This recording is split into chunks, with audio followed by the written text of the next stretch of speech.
நமஸ்காரம். ஒரு சந்தர்ப்பமும் ஒரு நல்ல சூழலும் அமையறதுக்கே பகவானுக்கு நம்ம நன்றி சொல்லுவோம். எப்படின்னா, எந்த கைங்கரியம் சொன்னாலும் சரி, நம்ம மனித பிறப்பிலேருந்து இறப்பு வரைக்கும் நிறைய விஷயங்கள் நல்லதும் பண்ணுறோம், கெட்டதும் பண்ணுறோம். ஆனால் கெட்டது எந்த காலத்திற்கும் கெட்டது கெட்டதாக போயிடும். ஆனால் நல்ல காலங்கள், நல்ல கைங்கரியங்கள் அடுத்த ஜெனரேஷனுக்கும் நல்லது செஞ்சுட்டு போகும். அதுபோல் எனக்கு நண்பர்கள் நிறைய பேர் இருக்காங்க. நல்ல குடும்ப நண்பர்கள் இருக்காங்க, கோயிலில் பார்க்குற நண்பர்கள் இருக்காங்க. ஆனால் திருச்சி சாரதாஸுடைய முதலாளி இருக்கார, இன்றைக்கி நேற்று இல்லை, எனக்கு ஒரு மோர் தென் ஒரு 30-40 வருஷமாக அவ்வளோ தொடர்பு இருக்கும். தமிழ்நாட்டில் மட்டும் இல்லை, குறிப்பாக ஸ்ரீரங்கத்தை சுற்றி பார்க்கிற எந்த கோவிலில் ஒரு தாழ்வு அப்படின்னா, பண கஷ்டமோ இல்லை திருப்பணிகளோ எது இல்லைனாலும் எல்லார் வாயிலிருந்து வர ஒரே வார்த்தை சாரதாஸ் தான். அவர்கிட்ட போவோம், அவர் செஞ்சு கொடுப்பார் அப்படிம்போம். அதே போல் நாங்கள் எப்போ போனாலும் சரி, நான் பல முறை அவர்கிட்ட போய் பார்த்துருக்கேன். கோவில் சம்மந்தமாக ஒரு தடவை கூட, சார் சாமி எனக்கு வேலை நல்லா நடக்கணும், கம்பெனி நல்லா நடக்கணும், ஜோலிக்கடை நல்லா இருக்கணும், குழந்தைகள் நல்லா இருக்கணும் சொல்லவே மாட்டார். வரும்போதே நான் போகும்போதே, சாமி எந்த கோவிலுக்கு திருப்பணி பண்ணணும் அப்படிம்பார். திருப்பதியில் ஒரு இடம் வாங்கி வச்சுருந்தோம். அப்போது தனியாக கோவில் பண்ணுறதா இல்லை ப்ரைவேட்டாக பண்ணுறதா பேசியிருந்தோம். அப்போ நான் சார்கிட்ட போய் சொன்னேன், சார் இது மாதிரி திருப்பதி ஒரு இடம் கொடுத்துருக்கா, அந்த இடத்துக்கு ஒரு கெஸ்ட் ஹவுஸ் கட்டினோம்னா நமக்கு எல்லா காலத்துக்கும் கொஞ்சம் நமக்கு யூஸ்ஃபுல்லாக இருக்கும், கோவிலுக்கும் வருமானம் வரும், நமக்கும் ஒரு சௌக்கியம் வரும்னேன். சரி என்ன பண்ணிருக்கங்க ஐடியானார். இது மாதிரி டோனர்ஸ் மூலியம் ஒவ்வொரு ரூமுக்கு ஒரு ஆள் வச்சு பண்ணலாம் அப்படின்னு சொன்னேன். அதெல்லாம் வேண்டாம் சாமி, எனக்கு கைங்கரியம் கொடுங்க, ஸ்ரீரங்கத்து பெருமாள் கொடுத்த பணத்தை நான் திருவேங்கடமுடையான் சன்னதியில் நான் பண்ணுறேன், நீங்கள் கண்டிப்பாக கொஞ்சம் அதுக்கு ஏற்பாடு பண்ணுங்கள். அதே போல் ஒரு நாளில் அவ்வளோ பெரிய ப்ராஜெக்ட்டுக்கு எங்களுக்கு சேங்ஷன் கொடுத்தார். அதெல்லாம் எங்கள் நிர்வாகத்தில் எல்லாருமே ஆச்சரியப்பட்டாங்க. எப்படி நீங்கள் ஒரு நாள் போனங்க, சார்ட்ட பேசுகிறங்க, அடுத்த நிமிஷமே வந்துடுவாங்க. அதெல்லாம் சொல்லுவாங்க. எனக்கு பெருமைன்னு சொன்னேன்னா, என்னுடைய பர்சனல் சொல்கிறேன், என்னுடைய பெருமை பெரிய பெருமாள்கிட்ட கைங்கரியம் பண்ணுறோம். ஆனால் சுற்றி இருக்க நட்பு அது இன்னும் பெருமை. அதெல்லாம் சொல்லுவாங்கள்ல, தக்கார் தகவிலார் என்பர் அவரவர் எச்சத்தார் போற்றப்படும் சொல்லுவாள். எனக்கு பெருமை எதுன்னா, சாரதாஸ் கூட நான் இருந்தேங்கிறது பெருமை. மணவாளன் சார் கூட இருந்தது, அவங்க கூட நான் ட்ராவல் பண்ண டைமில் நினச்சி கூட பார்க்க முடியாது. இந்த கோவிலில் சம்பிரோஷனம் இது வரைக்கும் சாதாரணமாக சம்பிரோஷன பத்திரிக்கையில் போடுவோம், விண்ணும் மண்ணும் மகிழ நடைபெற்றுன்னு சொல்லுவோம். ஆனால் சாரதாஸ் சார் பண்ண சம்பிரோஷனங்கிறது விண்ணுலக்கு வாழும் மகிழ்ந்தா, மண்ணுலக்கு வாழும் மகிழ்ந்தா. அது ஒரு அசாத்தியமான காரியங்களில் ஒவ்வொரு நாளும் சாயங்காலம் அவருக்கு முடிகிறதோ முடியலையோ வருவார். சாமி இன்றைக்கி இந்த ப்ராக்ரஸ் பண்ணியிருக்காங்களா, இது நாங்கள் என்ன பண்ணோங்க, என்ன நீங்கள் பண்ணிட்டுருக்கங்கன்னு சொல்லி ஒவ்வொரு நாளும் அப்டேட் பண்ணுவார். அவருக்குன்னு இந்த கோவில் கைங்கரியத்துக்குன்னு தனக்குன்னு ஒரு சர்க்கிள் வச்சுருப்பார் கடையில். அவள் வந்தான்னா கோவிலில் முதல்ல அவர் வரும்போதே ஆச்சரியமாக இருக்கும். ஒரு கீழே ஒரு துணியோ ஒரு டஸ்ட்டோ இருந்துன்னா அதை தூக்கி முதல்ல ஓரமாக போடுவார். அவரே குனிஞ்சு எடுப்பார். நாங்களும் சொல்ல, என்ன சார் சாமி கோவிலில் கைங்கரியம் திருப்பணி மட்டுமான்னு, ஒரு கோவிலில் ஒரு சட்டை ஒரு தூசி இருந்தால் கூட அதை தூக்கி போட்டால் கூட ஒரு கைங்கரியம் தானே சுவாமி அப்படிம்பார். அந்த மாதிரி ஒரு உயர்வான குணம் கொண்டவர் நம்ம மணவாளன் சார். சொல்லுவாங்கள்ல, சித்திரமும் கைப்பழக்கம், செந்தமிழும் நாப்பழக்கம், ஆனால் கொலையும் ஈகையும் பிறவி குணன்ட்டார். சாருக்கு அது பிறவி குணமாகவே வந்துருக்கு கைங்கரியம் பண்ணுங்கிறது. அதே போல் தான் நாங்கள் ஒவ்வொரு தடவை போகும்போதும் மேடம் இருப்பாங்க. அம்மா போன உடனே அவங்களும் அப்படி தான் சொல்லுவாங்க, சாமி முதல்ல காஃபி சாப்பிடுங்க கேட்டுவேன். அதெல்லாம் ஒரு ஆர்டினரி கார்டியல் ரிலேஷன். அதெல்லாம் யாராலையுமே ஒரு பெரிய முதலாளி, நல்ல வசதி வாய்ப்புகள் எல்லாம் இருக்கவங்க. ஆனால் அவங்களுடைய ரிசப்ஷன்னு பார்த்தங்கன்னா அது அன்மேட்சபிள், யாராலுமே செய்ய முடியாது. முகம் மலர்ந்து நம்மக்கிட்ட ஒருத்தர் கேட்க வராங்களே, இவங்க சொல்ல, அதெல்லாம் கிடையாது. 2 பேருமே பளிச்சுன்னு நம்ம போனவுடனே உட்காருங்க சாமின்னு சொல்லிட்டு கோயிலை பற்றி கேட்டுட்டு, சரி சாமி இந்த கைங்கரியம் இருக்கா, எனக்கு கொடுங்க, போட்டி போடுவாங்க 2 பேருமே.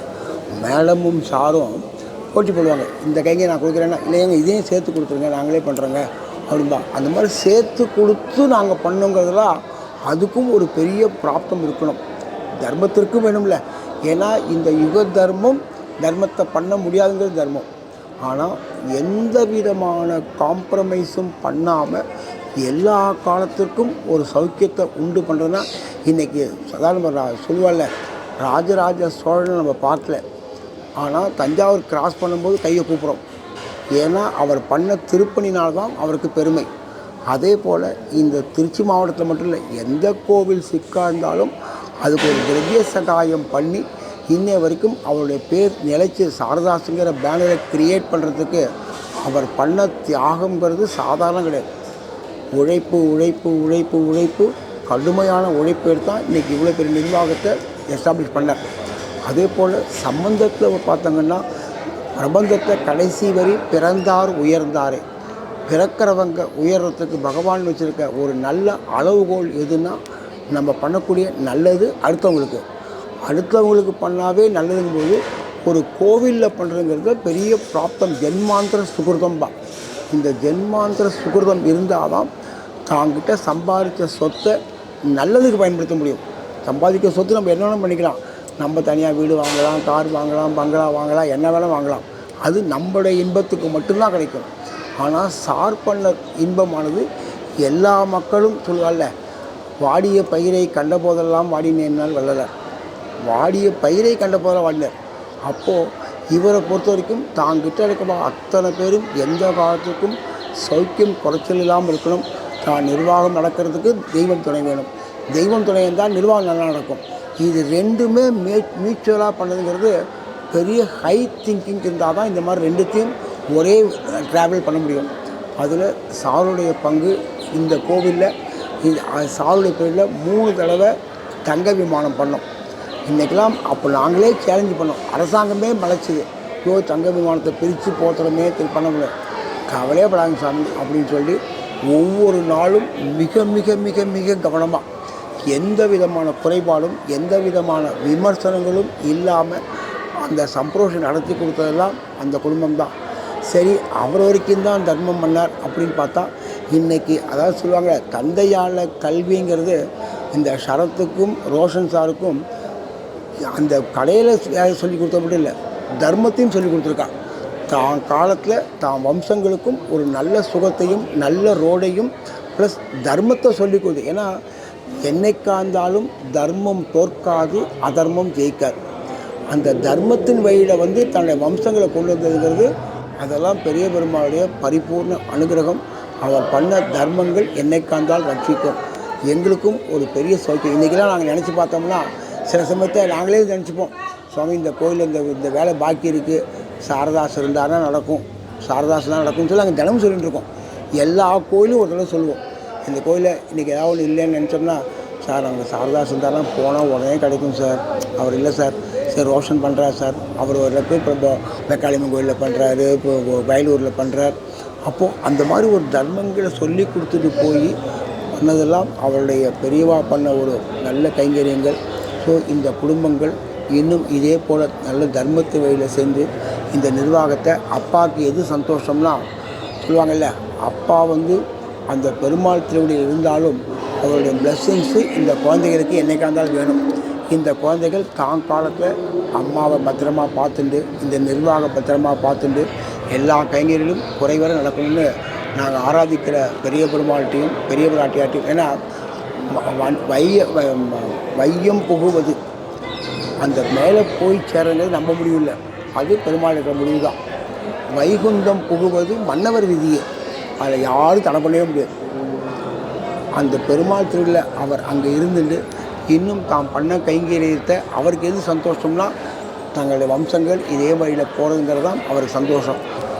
ஆழ்வார் பாசுரங்களில் சார் திருமங்கை ஆழ்வார் தான் திருப்பணி பண்ணார், நிறைய திருப்பணி. அதாவது ஒவ்வொரு கல்லும் எடுத்து அதில் வைக்கும்போது ஓம் நமோ நாராயணான் இருக்குமா. திருப்பணி பண்ணுறங்கிறது அவ்வளோ சீக்கிரம் பண்ணிக்க முடியாது.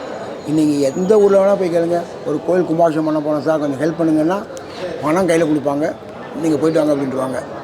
ஆனால் அது மட்டும் கைங்கரியம் கிடையாது, ஃபிசிக்கலாக ஃபிட்னஸ் கொடுக்கணும்பாங்க. சார் இந்த மதில் சுவரை சரி பண்ணும்போது ஒவ்வொரு நாளும் அந்தந்த இடத்துல காரை விட்டு இறங்குவார்.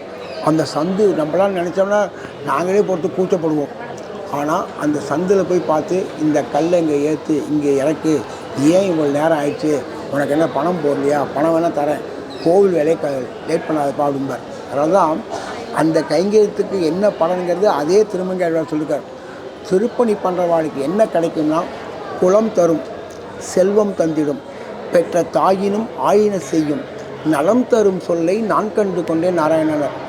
இந்த திருப்பணி பண்ணுறவாளுக்கு நல்ல குலத்தை தருமா, செல்வத்தை தருமா, நமக்கு சப்போர்ட்டிங்கிறதே மதர் சப்போர்ட்டிங்களோ அதை விட அதிகமாக தருமா.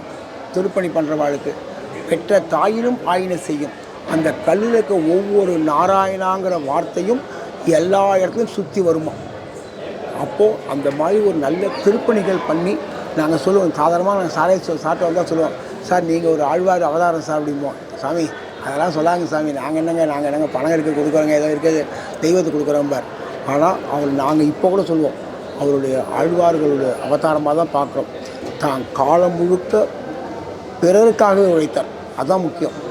தான் காலத்தில் அடுத்த வாழ்க்காக உழைக்கிறதுங்கிறது இன்றைக்கி யாருமே கிடையாது. தான் சுகத்தை மட்டும்தான் நோக்குவான்.